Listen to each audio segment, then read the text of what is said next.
Bharat world cup का match हार चुका है। शर्म की बात है कि हमारे देश में अब खेल को लेकर भी राजनीति शुरू हो चुकी है। खेल खत्म होते ही बहुत सारे लोगों ने मीम्स बनाना शुरू कर दिया और एक दूसरे को गाली गलौज करना हमारे देश की परंपरा रही है। यहाँ बोलने की आजादी है, लोग अपनी माँ बाप को भी बोलते हैं, तो देश की बात दूर की है। जातिवादी रंग भी खेल के बाद वायरल होने लगा।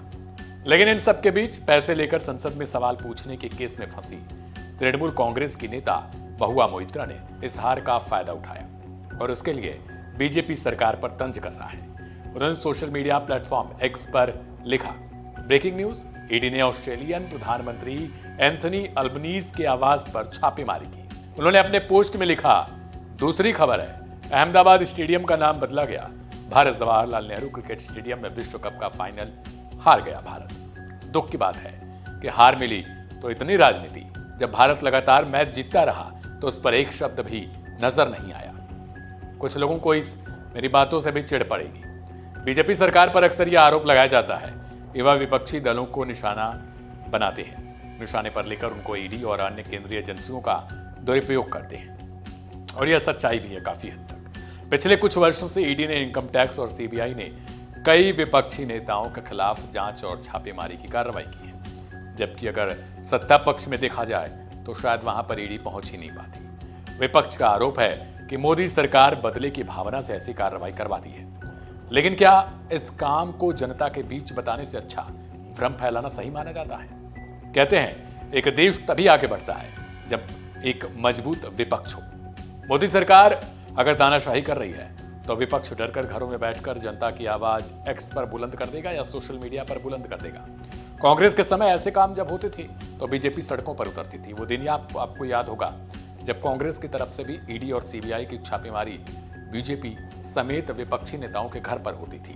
उस वक्त बीजेपी महंगाई से लेकर तमाम मुद्दों पर अपनी विपक्षी कार्रवाई को अंजाम देती थी। लेकिन फिलहाल की स्थिति बिल्कुल ऐसी नहीं।